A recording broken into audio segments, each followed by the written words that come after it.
ତାଛଡ଼ା ତୁମେ ଆତ୍ମହତ୍ୟା କଲେ କ'ଣ ଲାଭ ମିଳିବ? ମୋ ମାଲିକ ମୋତେ କହିଛନ୍ତି ଯେ ଦୁଆର କାହାକୁ ପଛାଡ଼ିବା ପାଇଁ। ଆଉ ଯଦି ମୁଁ କାହାକୁ ମରିବା ପାଇଁ ପଡ଼େ କିମ୍ବା ମାରିବା ପାଇଁ ପଡ଼େ ତଥାପି ଏ ଘର ଛାଡ଼ିବାର ନାହିଁ। ଆଉ ଯଦି ମୁଁ ମୃତ୍ୟୁକୁ ଭୟ ନାହିଁ ତେବେ ତୁମେ ମରିଗଲେ ମୋର କିଛି ଲାଭ ହେବନି। ଚାଲିଯାଅ ମନେ ଅନୁରୋଧ ନା, ଏହି ଦ୍ୱାର ଦେଇ ପ୍ରବେଶ କଲେ ମଣିଷ ମୁକ୍ତି ପାଇବାର ବାଟ ଅଛି। ତେଣୁ ଏହି ଦ୍ୱାର ଦେଇ ଯିବା ପାଇଁ ମୋତେ କେହି ବି ଅଟକେଇ ପାରିବେନି। ଆଉ ଯେ ପର୍ଯ୍ୟନ୍ତ ମୁଁ ଏ ଦ୍ୱାର ଦେଇ ଭିତରକୁ ନ ଯାଇଛି ମୁଁ ଏଇଠି ବସିବି। ହଁ ମୁଁ ଏଇଠି ବସିବି। ଅଯଥା ବସି ସମୟ ନଷ୍ଟ କରନି, ଉପାୟ ଚିନ୍ତା କର। ଆଉ ଉପାୟ କରୁଥିବା ମଣିଷର ଦ୍ୱାର ବନ୍ଦ ନଥାଏ। ହେ ଭଗବାନ, ଏ ଜନ୍ମରେ ମୁକ୍ତି ପାଇବା କ'ଣ ମୋ ଭାଗ୍ୟରେ ନାହିଁ?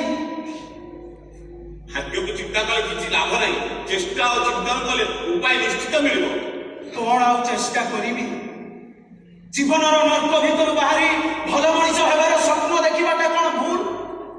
ଯଦି ଜଣେ ମଣିଷ ଏହି ଦ୍ୱାର ଦେଇ ଗଲେ ସବୁ ମହାରୁ ମୁକ୍ତି ପାଇଯିବ, ତେବେ ଆପଣ ମୋତେ ଏ ଦ୍ୱାର ଦେଇ ଛାଡୁନାହାନ୍ତି କାହିଁକି? ଦେଖନ୍ତୁ ଭାଇ, ମୁଁ ଆପଣଙ୍କୁ ହାତ ଯୋଡ଼ି ଭିକ୍ଷା ମାଗୁଛି, ଦୟାକରି ମୋତେ ଏହି ଦ୍ୱାର ଦେଇ ଯିବା ପାଇଁ ଅନୁମତି ଦିଅନ୍ତୁ।